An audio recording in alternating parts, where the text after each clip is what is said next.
I read the story of a woman who got married, and she and her husband were still in college, and they were working part-time jobs to make ends meet. And when her new in-laws made a decision for the young couple. They decided it was time for the young couple to buy a home. So rather than talk to the young couple, they got a realtor friend of theirs who was a real estate agent involved, and they started searching for a home for the new couple without talking to them. Finally, they found one, and with great excitement, they went over to their son's house, son and new wife, and they said, "Good news, we found a house for you." It was a house it was an old house from the 1950s. It was a tract house in a questionable part of town. And with great excitement, they told them what they had done, only to be met with stunned silence. It's like, really? You went and found us a house? So needless to say, the couple was really surprised, but a few days later, the husband, because this was his mom and dad, started to waver a little bit on his commitment not to buy a house at that time in their life. And so she said, I had to say to him, we're both in college, you work in a warehouse, I work part-time as a cashier in a department store. How in the world do you think we can afford a house right now? I was like, okay. So then he had to go back to his mom and dad and tell them, we've decided to rent, we're not going to buy the house. And they responded by getting really angry because we had put their real estate friend through a lot of trouble. She said, let me repeat that.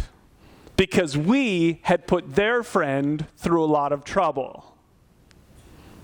Right? You're getting that, right? She said it was just the beginning of what the next 30 years with these people were going to be like. If I were to sum up what she had just experienced in her first year with these people, it would be drama, right? That's drama. It's like, wait, I didn't ask for you to find us a house. I didn't ask for your friend to get involved. You never even asked us. You just went and did all this yourself, and now you're mad at us because we're not just going to do what you tell us to do. And now you're going to pout and do whatever else you're going to do. That's drama. Ever have any? Ever have any drama in your life? Some of you are in the middle of so much drama right now, you're like, it's exhausting, right? And it almost seems like there's no shortage of drama creators. Matter of fact, from my perspective, it seems like the world is becoming more and more about drama. Like so many more people create drama. They create drama at work. They create drama in school every day, right? They create drama in our families. They create drama everywhere. It's like drama creators are constantly happening. And what happens to us is it's painful to deal with them, it's confusing to deal with them, and it's damaging to relationships. Drama is really, really destructive for us in our life. So the question is, why does it happen? And how do we get to the point where we can reduce the amount of drama in our lives? That would be a nice thing, right? Unless some of you are like, no, I'd like some more drama, please.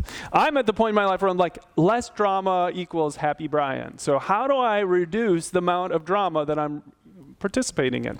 So we've been in this series for weeks, and it's all been about conflict. How do you do conflict well? And so we've talked about how to have a conversation with somebody in a way that can have the potential for a positive outcome when you're in the middle of a difficult topic. So if you've missed any of these messages in the last few weeks, I highly encourage you to go back and watch them on our website, penuelchurch.life, or just go to YouTube and type in my name, and we have a whole channel we maintain there as well. So I wanted to change and go a little different direction here for the next couple of weeks, next couple of times I speak. I want to talk about what do you do when the fighting doesn't help? The conflict and you followed the right steps, it doesn't work, or really it's about that last sentence, how to really kind of start to put an end to the drama in your life. And I wanted to do this, and I thought I needed to because I've spent weeks talking about how to talk. So you've got an issue with your spouse, for instance, and it's going to be conflict. And so we've talked a lot about what do you say, how do you say it, and we've talked about that in the last couple of weeks, and all those things can be really good, but the reality is there are some people talking doesn't help.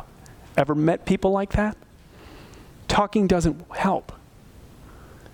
And the Bible actually has some very clear things. We're going to spend this time and the next time I speak talking about when do you talk and when do you not talk.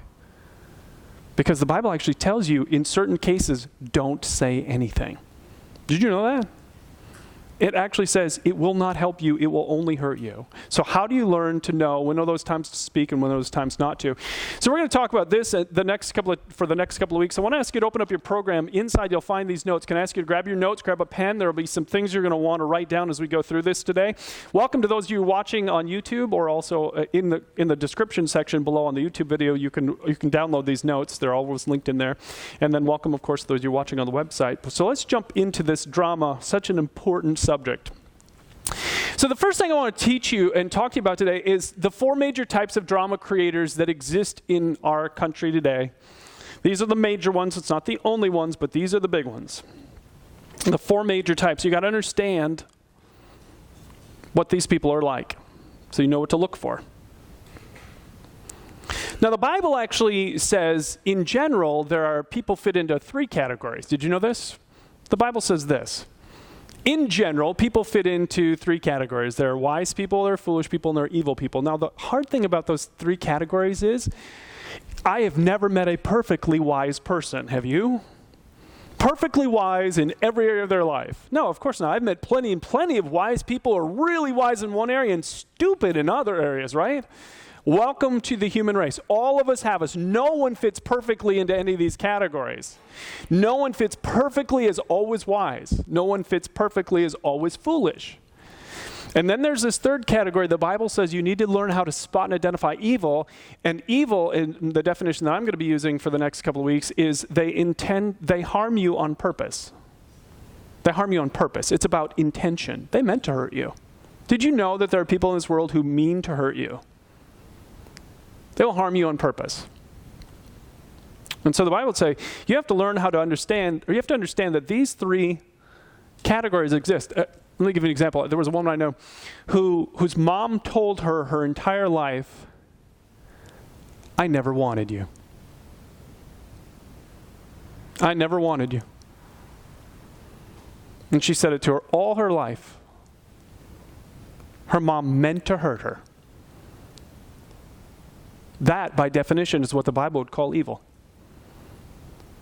I'm going to say something I know hurts you, and I don't care that it hurts you. I'm going to keep hurting you for the rest of my life. There are evil people in this world. There are evil people in this world. Look at how clearly the Bible talks about this. It says, evil people can't sleep till they've done their evil deed for the day. Isn't that amazing? For some of you are so nice that this is really hard to accept. Some of you are so nice that this is like, matter of fact, one of the reasons I don't mind teaching on this regularly is because there's a naivete that exists in Christianity. I was certainly one of the naive Christians for a long time because I did not and could not understand and accept that Christians can be evil. Some of you, that sentence doesn't seem to make sense to you. But here's the reality. Evil is hurting others on purpose. Can a Christian hurt someone else on purpose? Absolutely. And this is so confusing to people. It's so confusing to people, but if you can't understand and acknowledge this truth, that you can be a follower of Jesus and evil in your behavior because you hurt others on purpose, then guess what you're going to do? You're going to let the wrong person into your life that you shouldn't let into your life, and they're going to hurt you. So God knows what he's doing when he says, you need to understand that these categories exist. These people are present in our lives. So let's talk about 4 different types of people that would fall into that last category. These are all in the back of your notes. If you want to follow along, you can, but I'm going to put them up here. So the first was the master. The master is, I'm in charge, because someone has to be. These are control freaks. They micromanage everything. Do you have any controlling people in your life? Some of you could tell stories about what it was like to grow up in the home you grew up in and how they tried to control everything. Some of you dated someone or maybe even married someone who was incredibly controlling, right? They told you how to do everything. This is a master. You've just encountered a master. And all of the 4 that we're going to look at, they all have something they want you to do. If you are with a master, they want you to obey them. That's what they want. You do their way, and that's all there is. It's their way or the highway. There's nothing else. The next one is the Messiah. The Messiah is a drama creator who likes to sacrifice to help people. They're the brown-nosers, the know-it-alls, the rescuers. They orchestrate events so that you are constantly aware that how much they are giving up just for you. They want you to know, and the role they want you to play is how you need to be so grateful for them. Because look at all they've done for you. The next drama creator is a martyr. I suffer greatly. Let me tell you about all my pain. I've hurt, and you should feel sorry for me. If I don't make it, now to an extreme on this one, if I don't make it, it'll be your fault. Ever have anyone that constantly made you feel guilty? You felt guilty, guilty, guilty, guilty all the time around them? You probably were dealing with a martyr. Easy to spot, right? Once you hear this description, it's like, how many people do you know that you're like, oh no, here they come. It's like, now what 47 things went wrong yesterday? Tell me about it. Yes, I'd love to stand here and listen to you. It's like, right? It's like, does anything ever go good in your life? Is it always all bad? It's like martyrs, like, draining, right? And like I said, guilt is often the consequence, like, I should do something for them. It's like they have this ability to make you feel guilty. And then the last one is mute. Now here, this one is really important. Mute is, I'm going to get through this conflict by not talking. And it's not going to affect me. I'm not going to let it affect me.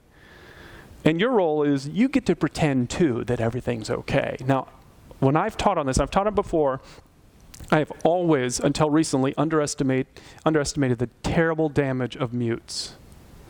To me, like, you put them in the order, it's like master, terrifying, scary people. Scary people, especially there are degrees in each of these, and I'll talk about that later. But man, I'm like, it's like a mute, so they don't talk. Do you know what it's like? I have seen people in terrible pain because they had a family member who was a mute. Now, this family member is a flawed human like all of us, and when they do something wrong or say something wrong and they get approached, they're silent, and then the next day comes and they just want to pretend and move on like nothing ever happened. And if they've really hurt you, then you are in terrible pain and you want a real relationship with them. You can't have it because they won't talk. It's excruciating. I've seen people just weep over the pain caused by mutes, especially when you love them. I mean, it's devastating to people. Now, the crazy thing about all these four types is I have seen it over and over again. Once you learn to spot these four types, is they have the ability as chameleons to move among the different roles. Do you know how many times I've seen masters who then become martyrs? So it's like control, control, control until it doesn't work anymore, and then all of a sudden they're the victim in all of this. Oh, let me tell you my terrible victim story. It's like they don't leave out everything they did, but they switch roles. I've seen masters become mutes too, where it's like control, control, it doesn't work, then fine, you're dead to me. I'm never talking to you again, never talking about anything. It's like they switch between the roles. I rarely see them stay in one role alone. They go through the roles. And again, the type of drama they're creating in your life reveals the category they fall into. So here's a question. I'm going to have you listen to this story, and you tell me what type of drama creator my friend is dealing with. True story. She wrote once and said, I got a question for you. My mom offered to buy us an elliptical machine to have at home. We got it about 2 weeks ago. Now, she just brought over a clipboard with a piece of paper on it and told us all, this is a single mom with a bunch of kids, she told us that we all need to enter the amount of time we use the elliptical every day so that she can check it when she comes to our house, she said, which is every Thursday night when I'm working. I told her over the phone that I thought it was the most ridiculous thing I've ever heard. And she said, it's the least we could do after she spent so much money on it. She wants to know she's getting her money's worth out of it. And so she said, do you think it's reasonable for her to expect this? Okay. Now, how many of you think that's reasonable? And please don't put your hand up. Don't put your hand up. No hands. Please don't put your hand up. It's not reasonable. It's not reasonable. There's no part of it's reasonable. And if any part of you thinks, well, it's kind of reasonable, then there's something else going on inside of you. That's a really bad sign if you think it is. It's not. Now, what type of the four is she dealing with? Master, right?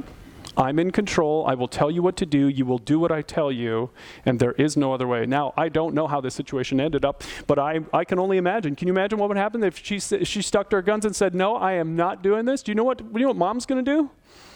What's mom going to do? She's going to ratchet it up, right? She's going to get crazier. She's going to be like, well, then I'm just not talking to you again. And then she's going to tell all of her friends how her daughter has hurt her so bad because I did this amazing thing for her, and now she doesn't even seem to care. Right? Right? She's going to switch roles. She's going to go to a martyr. This is what they do. Sounding familiar to anyone else, right? This is all around us all the time. And it makes conflict so excruciating because we can't make any progress with these people. So this is I have a list here. I don't have time to go through this. Since I became aware of this about 10 years ago and this concept, I have tracked the amount of times I've encountered these people. The interesting thing is the number one conflict source in churches comes with masters moving into churches and getting into leadership roles, and then they destroy churches. They destroy churches. If you've lived through painful stuff in the past in churches, I can almost guarantee you there were masters involved in some way. It's really awful stuff. All right, that's all we have time. So this is the first thing, is you got to understand these types exist. Now the second thing I want to talk to you about is, once you understand they exist, understand what makes them this way. Because don't you want to know why they're that way? Why does she write and bring a clipboard over and sneak over when her daughter's at work to check it? I mean, this is craziness. Why do they do this? What makes them this way? Great question. Because many of these people you care about, you love them. You don't want them to be this way anymore. So wouldn't it be great if we could flip a switch? So let's understand first off why it's happening. Do you remember this guy? How many of you remember Brian Williams, former NBC News, like their lead guy on the news? He got fired. Some of you remember the story. Because years ago during the Iraq invasion, he was on a helicopter, and he started telling everybody that he was on the helicopter that got shot down by an RPG. He told this very dramatic story about, surviving with that, it was so scary. And then eventually he told that story enough that some people who were on the helicopter with him said, you weren't on a helicopter shot down. There was a helicopter shot down. It was the one that had gone earlier in the day. You weren't on that one.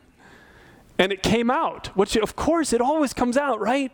Don't you just wonder if it doesn't, when you hear, sometimes when people lie to you, you're like, you know that's going to be discovered, right? You knew this was coming out. In your head, and you're like, how dumb are you? You do think nobody was going to remember that you weren't on the helicopter that got shot down? You're NBC's lead guy. Came out. So he got fired, of course. And immediately he responded by blaming his mistake on the fog of his memory. Here's what he said on his Facebook apology. He said, I spent much of the weekend thinking I'd gone crazy. I feel terrible about making this mistake. I can't even stand reading the word mistake. A mistake is buying 2% when you meant to buy 1. That's a mistake, right? It's like, drat, I don't want to drink this 2%. I didn't want, right? That's a mistake. It is not a mistake to say you were on a helicopter that got shot down by an RPG in a war, in an environment of war, when you weren't. That's a lie. Thank you. That is just an outright lie. All we all wanted to hear was, I lied. I lied to make myself look better than I am. I lied to get everybody going, oh my, you're amazing. I lied, and that's all I did. And he couldn't say it. Matter of fact, one of his friends said, he actually said that. He couldn't say the words I lied. He said, did something happen to my head? Maybe I had a brain tumor or something in my head. I was like, One of the consistent things, here's what you need to understand, okay? One of the consistent things about every single one of these drama creators, every single one of them all lie. Every single one of them lie. They either lie by doing what he said, saying something that doesn't exist, or they lie by leaving things out to make themselves look a certain way. They all lie, though. There's no exception to that. They lie because they have to do what they're doing. So the question is, why are this way? Well, flip your notes over in the back again. They are missing muscles, and you don't have to look at all these. I'll put the key notes up here on the screen. They're missing something that the Bible says they have to have in order to be a reasonable person. In order to have reasonable conflict with these people, they're missing these things. So the very first muscle is what they're missing is what's called the humility muscle. Reasonable people listen to issues with the thought in mind, I could be wrong, they may be right. Unreasonable people always think I'm right, you're wrong. Always think that. There are people like this in this world who lack humility, the humility to say, I could be wrong in this. And you've encountered them. You've known people in your life that were always right. And they were never wrong. So that makes them unreasonable, and everything else flows out of humility. There's an awareness muscle which allows you to see where you may be wrong. You ever been in a conflict and you're listening to the other person, you go, I get it. I understand now why you're saying what you're saying. That's that muscle. It's like, I see what I did.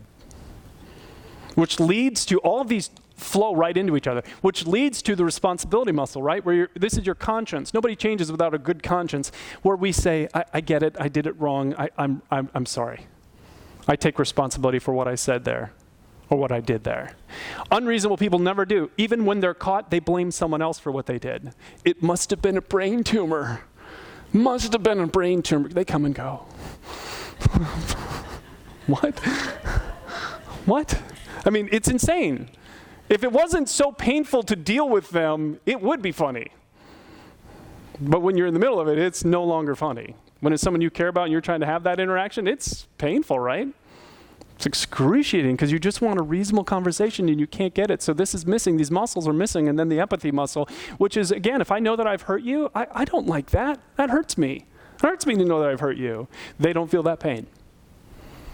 It doesn't matter. As a matter of fact, in the conflict, in the conversation, they will go on to deliberately hurt you more, and I'll tell you why in a moment, and you walk away from it feeling so misunderstood, so not listened to. So painful.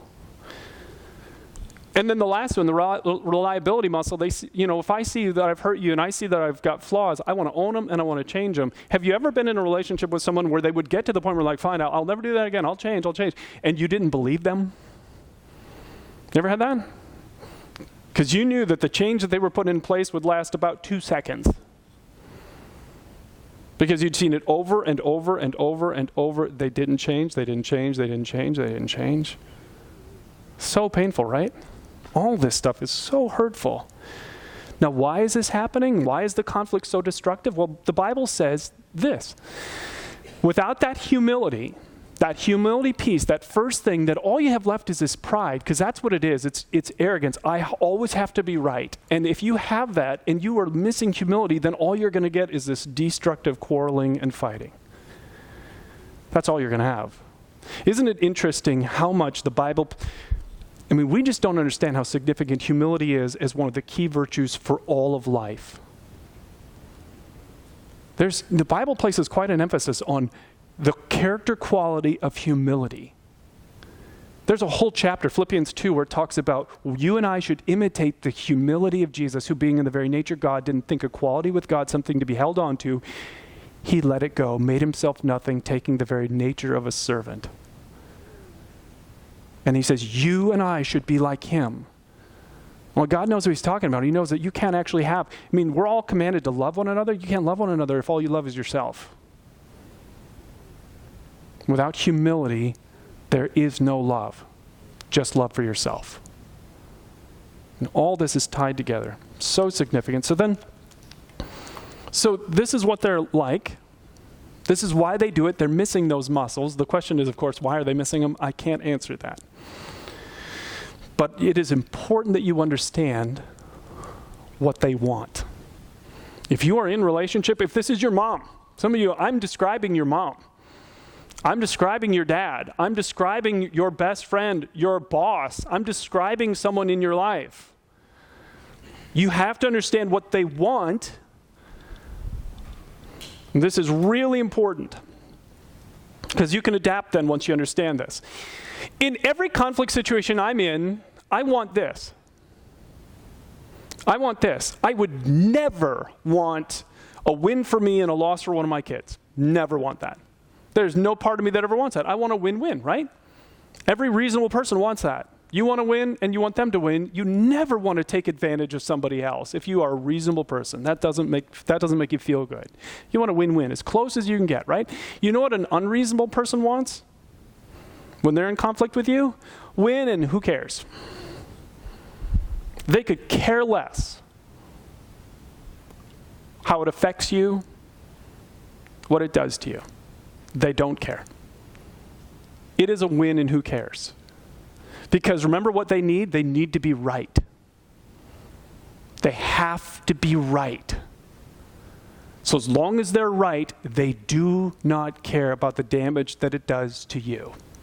They don't care. Because it doesn't matter to them. So matter of fact, again, the Bible's been talking about this for thousands of years in the book of Proverbs. It told us what would happen if we tried to point out to somebody who has this humility muscle missing that they've done something wrong. Look at what it says. Anyone who rebukes a mocker will get, what do you get? You get pain, right? You get insulted in return. They will turn it back around on you. Anyone who corrects the wicked, you only get hurt. That's what you get. Because they have to be right. They cannot take in the information that you're giving them because they lack the humility to take it in. And so if you try and do this, they're going to attack you. It's like one author said, when the dust settles, he doesn't care about mutually satisfying problem solutions, win-wins. He cares about being right. To the unreasonable person, being right is entwined with their identity as a person and or survival. He needs to eat, he needs to breathe, he needs to be right. Am I describing someone that you know? Someone who has always, always, always got to be right. Yeah, who hasn't encountered this? So the question is, how do they go after this? Because the reality is they're not always right? Brian Williams was wrong. So what do they do when they're wrong? Well, what happens is that's when they do their worst work. They create drama in order to get us to react so that our reaction is proof that we're the screwed up ones, not them. They create the drama in that moment, and they have to create the drama so that you and I react, and in that moment of reaction, they've got the proof. See, it's like, oh, look what I'm dealing with.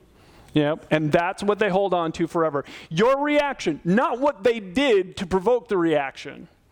They will never talk about that. They only talk about your reaction. It's proof to the world of how screwed up you are. So years ago, like I said, in the church world, this was the number one.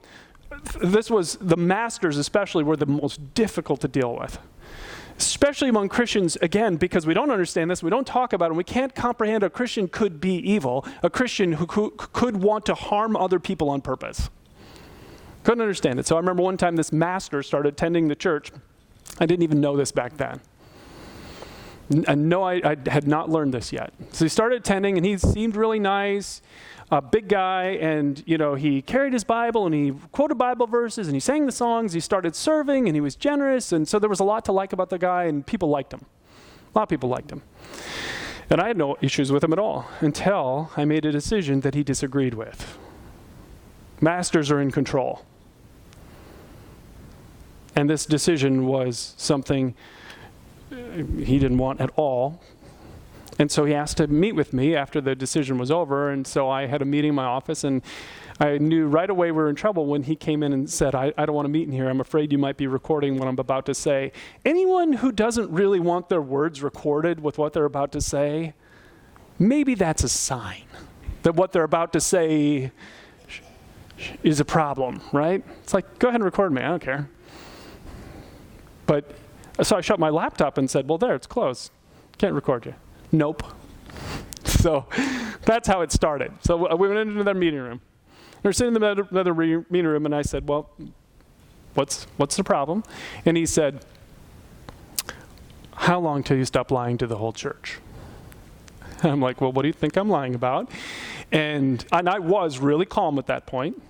It's like, let's just talk about this, because I'm still thinking, and this is the hard thing, you still think, if you're reasonable, you think you can have reasonable conversations with anyone, and they'll be reasonable. I said, well, tell me what you're talking about. Well, I know that you lied about this. And I said, well, that's not true.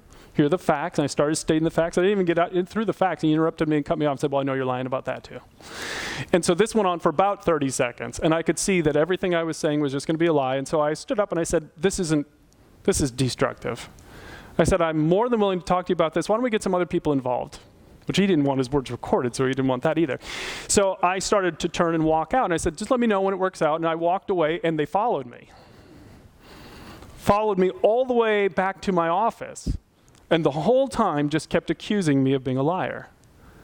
And the incredible thing was how calm he was as he said it. He said it so calm and so quiet. I don't know why you're having a hard time with this. I don't know why you won't just confess. I know you're a liar. I know. And he just said that calm, that quiet. And I got to my office door and he's following me. I'm like, what the heck is this? I've never encountered something like this. I'm like, I started saying, please stop.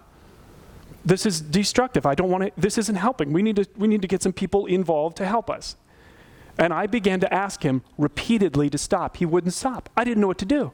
So finally, I opened my door, went in and shut the door, thinking, okay, that'll end it.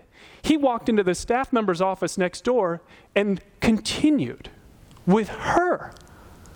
And I could hear through the wall him going, saying, why is he such a liar? Why is he such a liar? So now I'm sitting here going, what in the world? She doesn't need to hear any of this. What's going on? She heard me begging him to stop. And so I hear her through the wall start to ask him to stop too. I'm like, so now what do I do? So I get up and I go in there and I said, can you please stop? And I'm starting to get really, I'm getting louder and more hurt by this.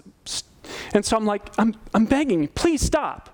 This is destructive. There's no reason. I'm begging you to wait till we can get people involved. And then he steps right up to me and he says, in this calm, he said, why are you getting upset? I'm not upset. Why are you getting upset? And I said, you're hurting me. And I'm begging you to stop. And that didn't faze him in any way. He just kept going. The only I didn't know what to do. I thought, do I call 911? What do I do? And then I saw someone from the community about to walk in the doors, and I said, she's about to walk in. Are you going to keep doing this in front of her? He turned, took one look at her, and left the building because he wasn't going to have another witness. I immediately turned to my staff member and said, could you please type up everything that just happened and send it to the leaders? And so she did. I had no idea what had happened until years later when I learned this. And then I knew I'd encountered a master. And this is what he was doing. He was creating drama. Do you know what he wanted? He didn't get what he wanted.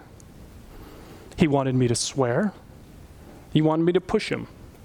He wanted me to blow up. He wanted me to react. Because do you know what he would have done if I would have reacted in any way? Do you know what he would have done? He would have started his own little campaign. He would have started his, can you believe how screwed up our pastor is campaign. He swore at me in the hallway, and I was calm and quiet the whole time. I promise you, that's what he would have done. He would have done that. He would have started his own campaign. This is what they do. Because the moment you react, they think, gotcha. Now I've got you. Because now your reaction is going to be the focus of every conversation I have going forward. Not what I did to you, that's why they lie. He would have omitted everything he did to that point. And I wouldn't have been able to defend it, and people wouldn't have believed me. Because this is what they're like. Some of you know exactly what I'm talking about. You've lived through this. You've felt this kind of stuff happen in your life, and it's so painful. Look at this. The unreasonable person desperately needs us to react, to lose our heads, so our reactions can be used as evidence that we're crazy, not them. Do you understand that's what's happening? So painful. So painful. A couple more things I've got to go through real quick because I'm sorry. I need to apologize right now. All I'm going to do is help you diagnose today. That's all I'm going to do. I don't have time to do the second part, which is even more important, how to keep their drama under control and from affecting you. That's what we'll get to next time. But you really do need to do the diagnosis because it's important. Identify the degree of unreasonableness you're dealing with. You got to identify the degree of how unreasonable they are. And there are degrees. On your notes, you can see there's the level 1 where it's not too bad. It's, they have the potential to really grow up if you just hold them accountable, which we'll talk about again next week. And the second one is a little more difficult, and the third one is the dangerous level. The interesting thing about that man is that I just told the story about is the moment he started attending the church, I have a friend who's a cop in town who called me. And he said, I hear this guy is coming to your church. Is that true? And I said, yeah. He said, watch out for him. My cop is not a Christian, doesn't go to church, but whatever he knew about this guy from the community, he thought was so important that he called me to warn me. Do you know how much I believed his warning? 0%. Because he's nice, and he quotes Bible verses, and he's a Christian, and he goes to church, and he sings our songs, and he serves, and he's generous, right? I brought some of that pain on me because I would not. This is what's so hard, okay? If you're reasonable, it is hard to get that there are unreasonable people like this. It's really hard to internalize this. But they are real. And you've encountered them. All right, so then the last piece that I really want you to do, if you're trying to identify if you have these people in your life, watch for their impact on you. Let me ask you this. Have you ever said words like anything on this screen? Oh, he's got some screws loose. She thinks the world revolves around her. She'll stab you in the back. Oh, being around them is so exhausting. She's never wrong about anything. Have you ever said, here they come, hide? Have you ever said that? Right? I'm not the only one. You're in a grocery store, you see them come, it's like, oh, kids, quick, around the corner, let's go. Don't let them see it. It's like, right, why hiding?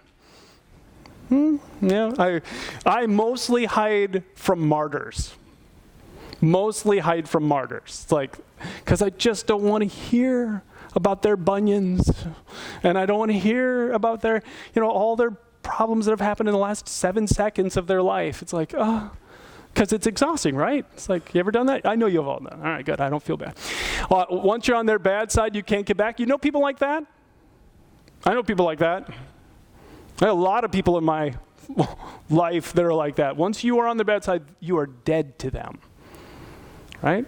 You've encountered one of these unreasonable people. They think the rules don't apply. Their spouse has to be a saint. Yeah, right. I've thought that many times. So there are signs. And I did not write these on your notes. If you want to write them down, they might be helpful for you. Emotional pain, you're really hurting when you're with these people. And conflict especially is so destructive with this person because you're trying to be reasonable and they're not reasonable. And it just hurts you so bad. Matter of fact, one of the dominant emotions that you feel when you're dealing with these people is fear. Do you know why? Fear has to do with punishment. These people will punish you. They are about punishment. They don't mind harming you on purpose. They don't mind that. As long as you react and they get what they want. The one who fears is not made perfect in love. Love and fear are not connected. So if you're afraid in a relationship, that's a bad thing. Something's going on under that. The second thing is exhaustion. Do you have people in your life that's like, oh, please, not them? Okay, that's a very common sign that you've encountered an unreasonable person, one of those drama creators. One person said, I thought this was a great descriptor, they said, when I'm with him, I experience what happens to Superman when he's around kryptonite. I just lose all my strength. You ever had people like that? It's like, no. Fine, go ahead. And then the third, I love this verse. Stones and sand are heavy, but trouble caused by fool is a much heavier load. It's exhausting because they're relentless. They just never stop. And it's always your fault, and you've always done something wrong, and here they are again to talk to you about everything you've just done wrong, and they own no part of it, and so it just wears you out. But the biggest one, and how you really know you're dealing with an unreasonable person, is this one. You feel crazy. They are crazy makers. And you feel crazy because it just doesn't make sense. And so you begin to think, maybe I am crazy. And there's so many different ways that they do this. They do it because there's often a huge discrepancy between their public and private image. Do you think that man that did that to me in the church that day did that with everybody? Oh, no. They reserve that for a few. Because what would happen if they did it to everybody? Everyone would equally hate them. They can't have that. They have to have their people that they can go to and say, that pastor was so mean to me that day. And they go, oh, you're right. What a terrible thing that happened to you. If they did this to everybody, they'd have no crowd. They can't do it to everybody. This is why some of you feel crazy when it comes to your relationship with a parent. Because people come up to you and say, oh, you must be so blessed to have them as your mom. And you're like, oh, yeah, that's how I feel. Blessed. Hallelujah. Right? It's like, because if they did that with everybody, everyone would hate them equally. But they don't. They play these games. That's why we call it drama. They do this to you on purpose. They know what they're doing. They don't always create drama. Sometimes they're nice, which really makes you feel crazy. Really makes you think you're insane. But they are absolutely going to always find a way to make it your fault. It will always be yours somehow. Your reactions will be the only thing they focus on. It will always be your flaw. And because they are experts at getting us to think the issues are just us. And that makes you feel crazy. It's like, wait a second, you did this. You did this. This is what started it all. I wouldn't have been upset if you hadn't done that. But what they did is never the focus. And so that makes you just feel crazy. All right, so like I said, I really feel bad about this because all I'm really doing is helping you with the diagnosis today. Because some of you need no further diagnosis. Some problems just became clear because of our time today. You know you have an unreasonable person in your life. You have one of these drama creators. And you're in pain because of it. And you're really hurting. It hurts like crazy to do this. And one of the things that I see the most pain is,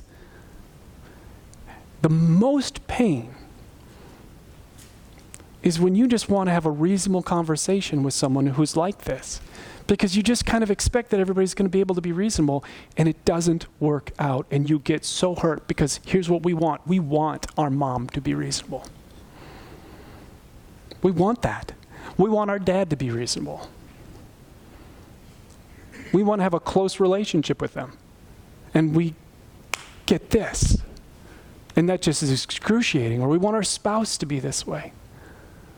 We want our kids, our friend, our boss to be this way, and it just isn't. And accepting your reality is excruciating. Because we still want to hold out hope that nope, this time, when I have the conversation, this time, it's my 5,001st conversation, but this is the one that's going to do it. Because we want that. And it's so painful to face the truth of what we have. Now, a couple of cautions before we go, and I get to talk about this again the next time I speak. First, be really careful about labeling. Really careful.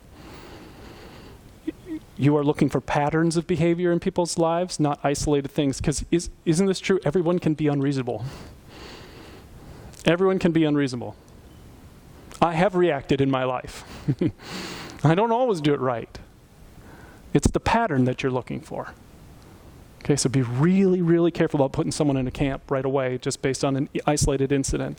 Also, for some of you, the most important thing I've said today is for you to begin to wrestle theologically with the idea that a Christian can also be in the camp of what God describes as evil. It doesn't mean they're not forgiven. It doesn't mean they're not adopted into his family. It doesn't mean none of those things are affected by it, but that they do harm people on purpose. For some of you, that's what you needed to hear today. Because you need a better understanding of what the Bible says about this because you're letting people hurt you, and you shouldn't. One of my daughters once, when I was talking about this, said, "But Dad, it just doesn't feel very loving. How is this loving?" I get that, and we'll get into this more, but I want to let you know too, if you are dealing with one of these people, you are always responsible to be kind no matter what they are. You are. If you follow Jesus, you still have to be kind, even when they're not. You still have that responsibility. So it doesn't let us off the hook because this is who they are. So if you hear me saying anything about unkindness in your response to them, I haven't even talked about responding yet. That's next time. But you still have to be kind.